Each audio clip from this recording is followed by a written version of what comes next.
Hey everybody, welcome back. Today we are going and talking about English listening practice video. You can use this video to train and improve your speaking, listening, and even your English pronunciation.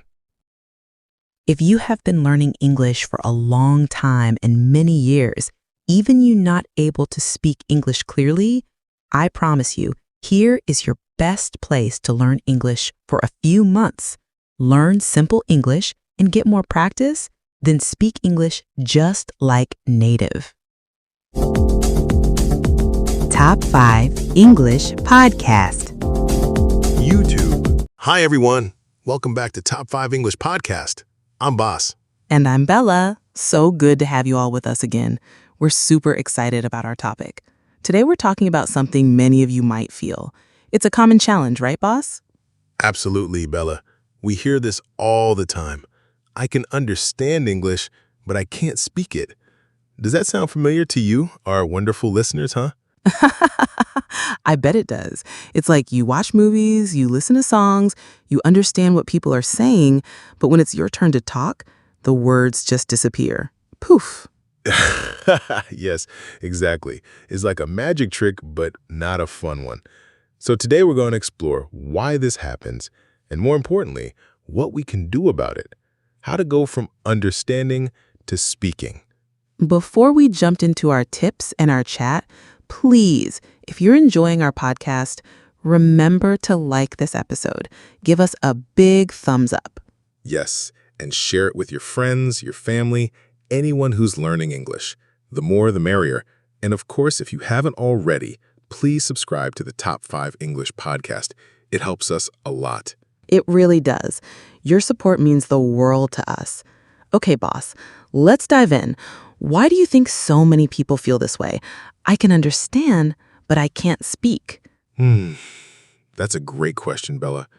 I think one big reason is that understanding is often a passive skill. You listen, you read, you receive information. You don't need to produce anything yourself. Yes, that makes sense. It's like when you're listening, your brain is just processing. It's not trying to find the right words or put sentences together. Exactly. And speaking, on the other hand, is an active skill.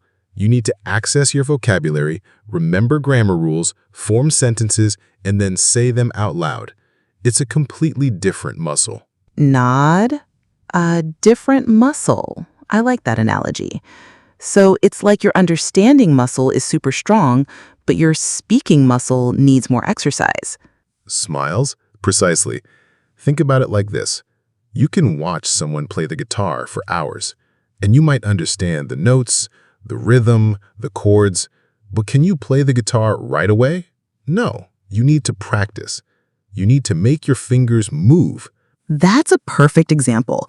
So the first step is to recognize that speaking is a separate skill that needs its own practice. It won't just magically appear because you understand a lot, right?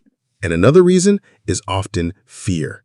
Fear of making mistakes, fear of sounding silly, fear of not being perfect. It stops people before they even try. The fear monster. I know that feeling. It's so easy to get caught up in wanting to be perfect, but language learning is messy, isn't it? It's full of mistakes. It absolutely is. Mistakes are our friends in language learning, Bella. They show us where we need to improve. Without mistakes, how do we learn? It's part of the journey. Embrace the mistakes. Embrace the mistakes. I love that. So we understand it's a different skill, and we need to face our fears. What's the very first, very simple step someone can take to start activating that speaking muscle? Okay, the simplest, easiest step for me is to start with speaking to yourself. No pressure, no judgment, just you and your thoughts. Speaking to yourself? Can you give us an example? How does that work? Sure. It's like when you're doing something simple, like making coffee in the morning. Describe what you're doing out loud. I am pouring water into the kettle. Now I turn on the stove. The water is getting hot. Oh, that's clever. So you're practicing forming sentences and using everyday vocabulary without anyone listening.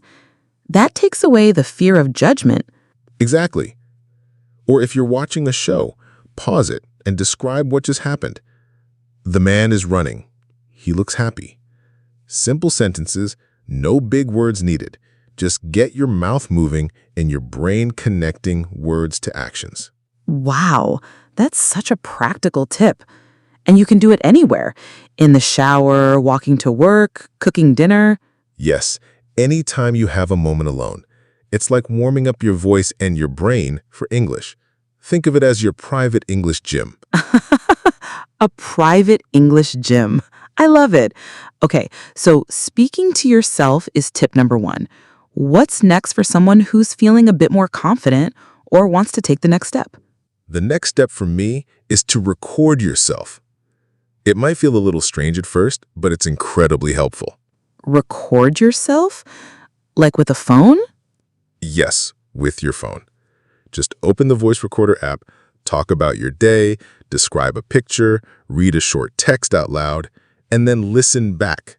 Listening back. That's the important part, right? Because then you can hear how you sound. Precisely. When you listen, you can notice things. Oh, I said good 2 times. Maybe I can use nice or great next time. Or my TH sound needs a little work. It's not about being perfect. It's about noticing and improving. That's so true. It's like being your own teacher. And it helps you get used to the sound of your own voice speaking English, which can be a big barrier for some people. It really is. Many people feel awkward hearing themselves, but the more you do it, the more normal it becomes. It builds confidence. And remember, you don't have to share these recordings with anyone. They are just for you. Good point. No pressure to share. So we have speaking to yourself and recording yourself. What if someone wants to start speaking with other people? That's usually the biggest jump, isn't it? It is the biggest jump, but it's so important. My tip here is to find a language partner or a study group. Start with someone you feel comfortable with. Of course, a language partner. How do you find one? Well, there are many ways. You can look for online language exchange apps or maybe a friend who is also learning English, even a classmate. The key is to find someone at a similar level or someone who is patient and encouraging. Yes, patience and encouragement are so important. It's not a competition. It's about helping each other. And what do you do with a language partner? Just talk? Just talk. Start simple. How was your day? What did you do today? Share about your weekend. Talk about your favorite movie. The topic doesn't matter as much as the act of speaking. And remember, it's okay to make mistakes. Your partner is probably making them too. True. And it's a great way to build confidence. Little by little, you'll feel more comfortable. What if someone doesn't have a language partner, Bella? What else can they do?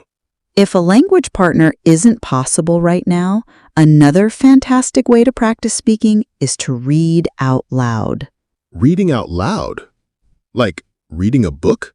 Yes, pick any book, an article, even a simple children's story in English, and read it out loud. Don't just read in your head, say the words. How does that help with speaking?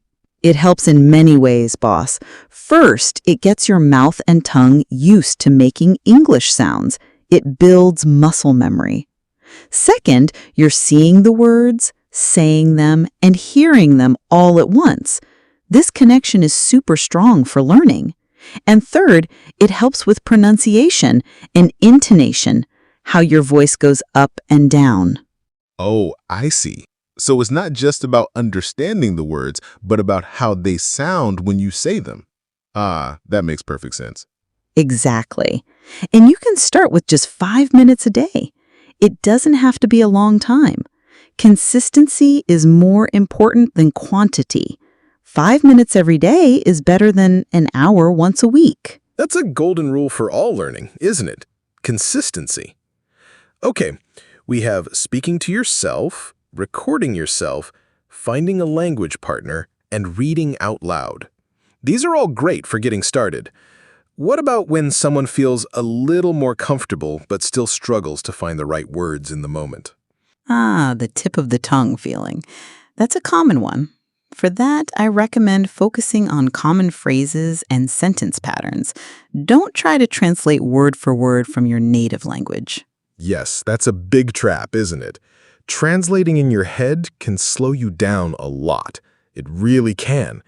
Instead, learn common chunks of language, like, how are you doing? Or, what do you think about? Or, I'm really interested in. When you learn these as a whole, they come out more naturally. So instead of building each sentence from scratch every time, you have these ready-made blocks of language you can use. That sounds much faster. It is much faster, and it makes your English sound more natural, too. Pay attention to how native speakers say things, not just the individual words, but the whole phrase. Listen to our podcast. We use lots of common phrases. Wink. Good point, boss. We try to. What about vocabulary? Sometimes people know many words, but they still can't use them in conversation. Yes, knowing a word passively and being able to use it actively are two different things. My tip for this is to use new words immediately after you learn them. Use them immediately? How can you do that? Well, let's say you learn a new word today like delicious. Don't just write it down. Try to use it when you speak to yourself. This coffee is delicious. Or when you text a friend in English, I had a delicious pizza yesterday. Or even in your private recording. Today, I ate a delicious apple. Oh, I see. So you're forcing yourself to activate that new word and move it from your passive understanding to your active speaking vocabulary. Exactly. The more you use a new word, the more it becomes part of your active vocabulary, and the easier it will be to use in real conversations. Make it a game. Try to use 5 new words you learned today. That's a fun challenge, and it makes learning vocabulary more active. What about pronunciation? Sometimes people understand, but they worry their pronunciation makes them hard to understand when they speak. Pronunciation is important, but don't aim for perfect right away. Aim for clear communication. My tip for pronunciation is to listen and imitate. Listen and imitate, like repeating after someone? Yes, find short audio clips or sentences from a podcast, a movie, or even a phrase from our show. Listen carefully to how the words are pronounced, how the stress falls, and then try to say it exactly the same way. So if I hear you say, that's a great idea, I should try to say, that's a great idea with the same rhythm and sound? Precisely. Don't just repeat the words, but try to match the rhythm, the intonation, the sounds. This is where recording yourself comes in handy again. You can compare your imitation to the original. Oh, yes. Listening to yourself after imitating helps you adjust. It's like fine-tuning your English voice. Right. And focus on just a few sounds at a time that are difficult for you. Don't try to fix everything at once. Small steps lead to big progress. Small steps, consistent practice, and embracing mistakes. These are the big takeaways, aren't they? So for someone who truly feels stuck, like they just can't speak, what's the most important thing to remember? The most important thing to remember is that it's okay to start small. Very, very small. Don't wait until you feel perfect. Just start. Even one word, one sentence, one tiny conversation. Every single bit of speaking practice helps. Yes. Don't let perfect be the enemy of good, right? Just get started, even if it's just hello to yourself in English. Yes, exactly. And remember, everyone, even native speakers, makes mistakes. Language is for communication, not for perfection. The goal is to connect with people. So true. It's about getting your message across. And the more you practice, the easier and more natural it will become. It's a journey, not a race. A wonderful journey. And we are here with you every step of the way on Top 5 English Podcast. Well, that's all for today's episode. We hope our tips help you go from understanding to confidently speaking English. We really do. Remember, it's a process. Be patient with yourself and celebrate every little step of progress. Before we say goodbye, a quick reminder. If you liked this episode, please hit that like button. It truly helps us reach more learners like you. And please share this episode with anyone you know who is learning English and might be struggling with speaking. Let's help them too. And if you haven't already, please subscribe to the Top 5 English Podcast. Don't miss out on our future episodes. Finally, we'd love to hear from you. In the comments below, tell us what is one small step you will take this week to practice speaking English. We want to hear your plans. Yes, we read all your comments. So tell us your speaking goals, big or small. Thank you so much for joining us today on Top 5 English Podcast. See you next time. Bye for now. Bye.